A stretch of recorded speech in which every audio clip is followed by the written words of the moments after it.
Olá! Hoje é sexta-feira, 20 de junho, e esta é a nossa segunda edição do dia. Isso aí. Vamos abordar hoje essa complexa disputa geopolítica, né, entre a China e os Estados Unidos no Pacífico. Um tema quente. E as fontes que a gente analisou mostram como essa rivalidade toda afeta e muito a soberania e o dia a dia das nações insulares ali da região. Exato. A nossa missão aqui nesta edição é justamente explorar esses impactos nas comunidades locais mesmo, com foco na crítica aos modelos de desenvolvimento que vêm de fora. Nos processos de endividamento, na perda de soberania alimentar e também nas formas de resistência que estão surgindo por lá. Vamos mergulhar nisso. Sim, é uma disputa que, os efeitos mais pesados acontecem bem longe, né? Longe de Washington, de Pequim, mas são sentidos de forma muito, muito concreta por quem vive lá. Entendo. E um ponto interessante nas fontes é como elas sugerem que dinâmicas que lembram o passado colonial, elas ressurgem, só que com uma roupagem nova de cooperação, segurança e desenvolvimento. As fontes descrevem uma presença chinesa bem ampla, né? Desde parcerias comerciais, empréstimos enormes para infraestrutura, Sim. até uma entrada muito forte no comércio local, no varejo. Exato, no dia a dia das pessoas. Tem um dado que chama atenção, de Tonga. Os estudos lá apontam que é algo entre 80% e 99%. É muita coisa. É impressionante. Das lojas locais já estariam sob controle de empresários chineses. Qual o impacto real disso, para além da concorrência óbvia com o comerciante local? Olha, o impacto é profundo. Muitas vezes esses pequenos comerciantes locais são negócios de família, sabe? De gerações. E eles são simplesmente varridos, desaparecem. Nossa! E essa expansão que as fontes indicam que vai para outros setores também, tipo postos de gasolina, terras, até infraestrutura de água, portos, nem sempre ela vem junto com a melhora que foi prometida nos serviços básicos, entende? Há relatos de projetos que não entregam bem o que prometeram ou que os benefícios no início depois diminuem. E uma coisa que salta aos olhos nas fontes é como essa presença econômica toda tá ligada, né? Intrinsecamente ligada à questão do endividamento dessas nações. Como é que funciona essa conexão na prática? Funciona através do que ficou conhecido como a armadilha da dívida. Os empréstimos que a China oferece, muitas vezes pelo banco de fomento deles, o Exim Bank, Certo. podem ter condições no início que parecem ótimas, vantajosas. Só que os contratos para as obras, para construir as coisas, geralmente favorecem empresas chinesas. Ah, entendi. E os termos de pagamento depois podem virar um fardo muito pesado, e aí gera dependência. Tonga é um exemplo bem claro disso. Que você mencionou. Isso. Pegaram empréstimos bem grandes do Exim Bank chinês para reconstruir a capital depois dos distúrbios que tiveram e agora estão com dificuldade para pagar essa dívida. Isso lembra muito aquele caso do porto de Hambantota, no Sri Lanka, né? Que as fontes também detalham quais são os medos concretos lá nessas ilhas do Pacífico com esse endividamento todo. O receio é exatamente esse, é perder o controle de ativos estratégicos, tipo portos, aeroportos, talvez até ilhas mesmo, territórios, se não conseguirem pagar. Que situação. E os números dão uma dimensão disso, olha só. As fontes apontam que mais de 60% da dívida externa de Tonga 60%. e quase 50% de Vanuatu são com a China. E lá em Vanuatu tem a construção de um cais novo, bem grande, financiado por Pequim, que está gerando uma apreensão específica sobre um possível uso militar no futuro. Mesmo com eles negando. Mesmo com as negativas oficiais da China. Mas o tamanho, a localização do projeto, isso alimenta a desconfiança local, né? E essa pressão econômica, essa perda de controle, não fica só em porto e loja, certo? As fontes também trazem relatos bem preocupantes sobre algo ainda mais básico. A alimentação. A soberania alimentar. Exatamente. É outra camada do problema. Há uma dependência cada vez maior de comida importada e muita dela é ultraprocessada.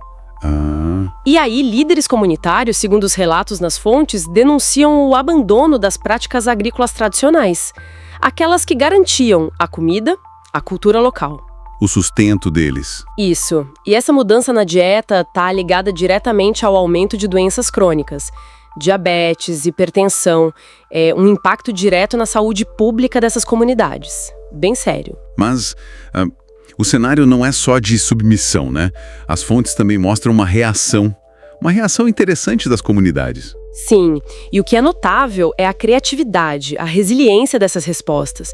A gente vê florescer hortas comunitárias. Legal. A organização de feiras que valorizam os alimentos tradicionais, culturais, projetos de educação alimentar focados na saúde, na autonomia. São iniciativas que buscam resgatar saberes antigos e adaptar de forma sustentável. E frequentemente lideradas por mulheres, né?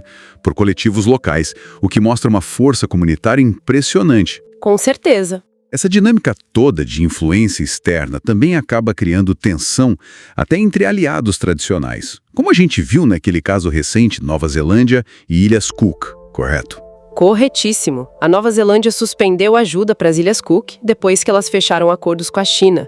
Parece que sem consultar o Wellington antes. Acordos de segurança e infraestrutura. Entendi. Isso mostra bem como a rivalidade maior, China e Estados Unidos, se reflete ali nas relações regionais. E contrasta, né? Contrasta bastante com aquele discurso oficial chinês de cooperação sem condições políticas, de respeito à autodeterminação. Pois é. A realidade no terreno, como as fontes descrevem, parece bem mais complexa. Então, o que essas fontes nos mostram, assim, no fim das contas? Uma tensão muito clara, de um lado potências externas disputando influência e muitas vezes impondo modelos que geram dívida, que diminuem o controle local sobre coisas essenciais. E do outro lado, uma capacidade notável de resiliência, de resistência, com as comunidades das ilhas buscando afirmar seus próprios caminhos. E isso deixa a gente com uma reflexão importante, né? Que vai além das manchetes do dia a dia. Como essas dinâmicas, que muitas vezes ficam escondidas dos holofotes globais, nos forçam a repensar o que realmente significa desenvolvimento, o que significa soberania no século XXI. Boa pergunta. O que seria uma parceria de verdade, mutuamente benéfica, para essas nações insulares que fosse além dos interesses estratégicos das grandes potências? Fica a questão. Uma excelente questão para a gente continuar pensando. Bom, faremos um breve intervalo. Fique por aí.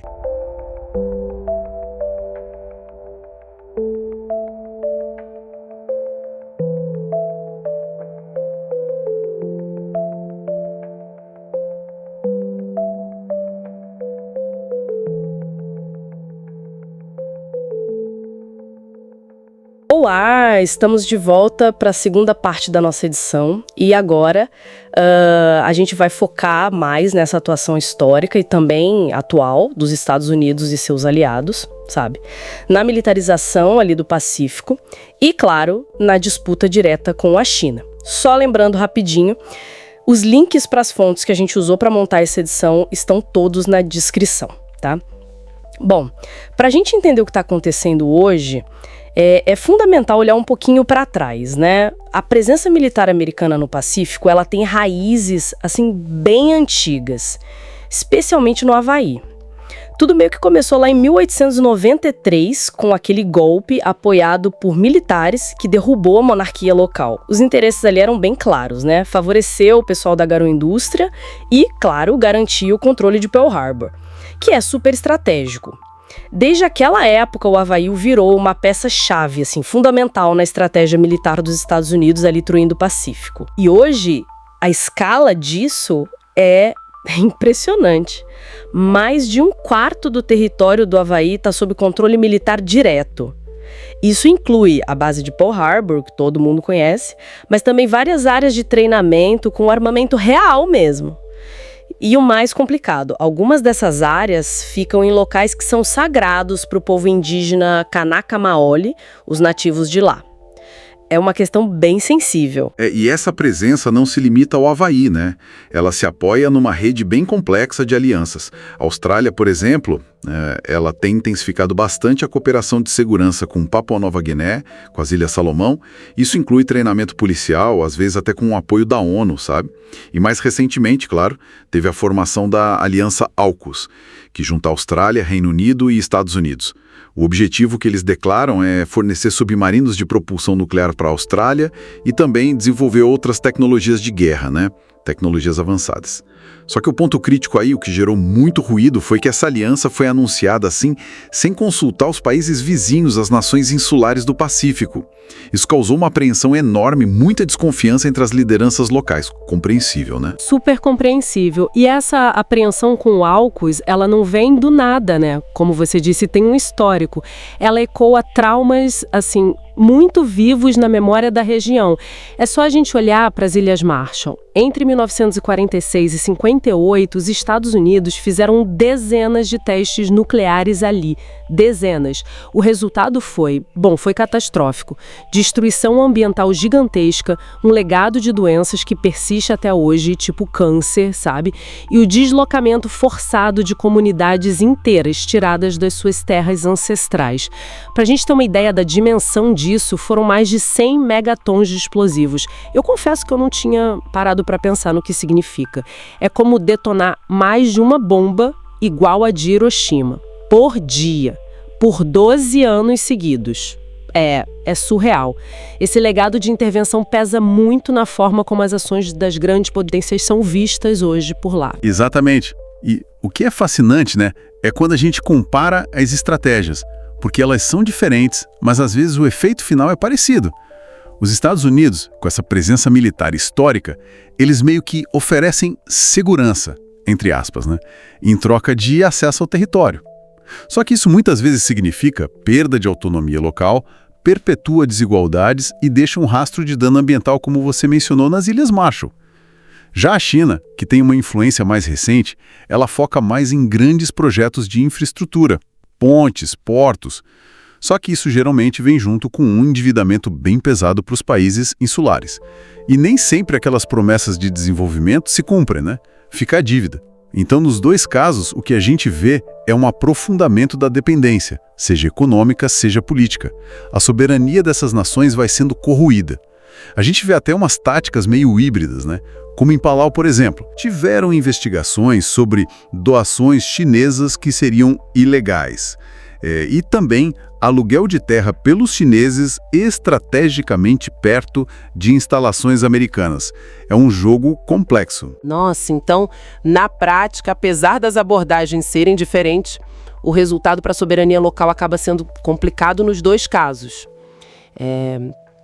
E no meio dessa briga de gigantes, quem menos tem voz são justamente os povos do Pacífico, né? Que são os que mais sofrem os impactos. A gente vê lideranças locais, intelectuais, ativistas denunciando muito essa dinâmica. Eles apontam como isso repete lógicas coloniais, sabe? Que ignoram a soberania deles, os conhecimentos tradicionais. Mas não é só denúncia, né? O que é muito inspirador é ver a resistência ativa. Tem muita iniciativa bacana surgindo, de recuperação de práticas de agricultura ecológica, a luta pela soberania alimentar, a revitalização de espaços culturais ancestrais. Então, o que isso tudo quer dizer? Quer dizer que o Pacífico não é só um tabuleiro para a geopolítica. É um lugar de vida intensa, de muita resistência cultural e política. Sim, exatamente. E essa resistência, ela redefine o que é segurança para essas comunidades. É uma visão completamente diferente. A perspectiva local não tem nada a ver com a visão das potências. Para eles, segurança não é submarino nuclear, não é base militar.